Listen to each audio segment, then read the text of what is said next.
हे लड़ी के लड़ैया केतना जरन से गई गया आजादी भीम अपना कलम से गई गया आजादी भीम अपना कलम से कई गया जाती भीम अपना कलम से कई गया जाती भीम अपना कलम से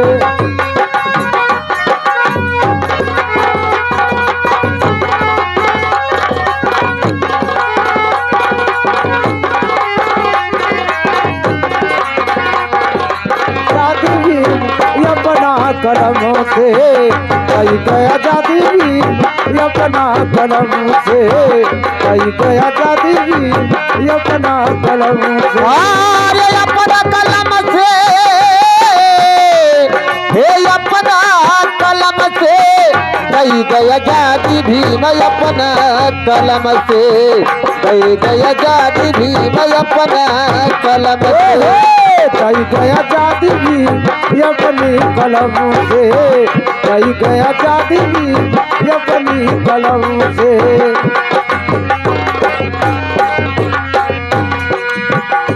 आर्य प्यास लगई बाबा पनिया न पावई ओ पनिया न पावई प्यास लगे बाबा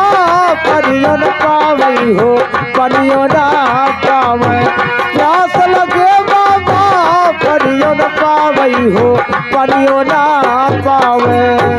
आर्य प्यास लगई बाबा पनिया न पावई पनिया न पावई प्यास लगे बाबा पनिया न पावई हो पनिया न पावई प्यास लगे बाबा पनिया न पावई हो पनिया न पावई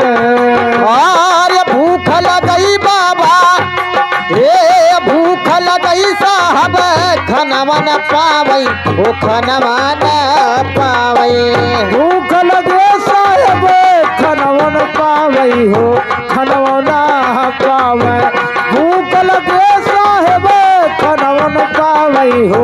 खनवा न पावई आर्य लिख संविधानमा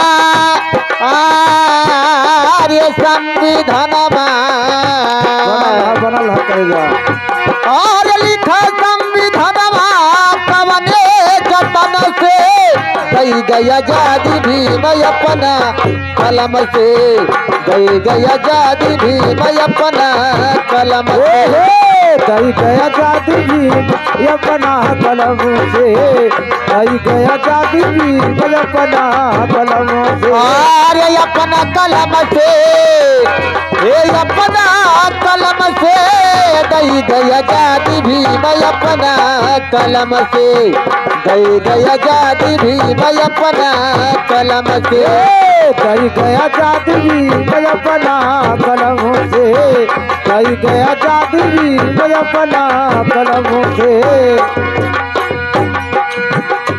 आर्य भीम के गोदिया में लिहल जन्मवा हो लिहल जन्मवा भीम की गोदिया में लिहल जन्मवा हो लिहल जन्मवा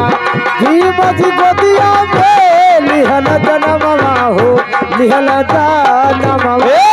भीम के गोदिया में लिहल जन्मवा हो लिहल जन्मवा भीम की गोदिया में लिहल जन्मवा हो लिहल जन्मवा भीम की गोदिया में लिहल जन्मवा हो लिहल जन्मवा आर्यवन के चरणन में सत सत नमनवा हो सत सत नमन साहब चरण में सत सत नमनवा हो सत सत नमनवा साहब चरण में सत सत नमनवा हो सत सत नमनवा आर्य साहब कई सूरतिया आर्य न उतरे नयन से दई गई आजादी भीम अपना कलम से दई गई आजादी भीम अपना कलम से कई गया आजादी भीम अपना कलम से कई गए आजादी भीम अपना कलम से। और अपना कलम से हो, अपना कलम से दई गए आजादी भीम अपना कलम से दई गए आजादी भीम अपना कलम से दई गए आजादी भीम अपना कलम से। और लीजिए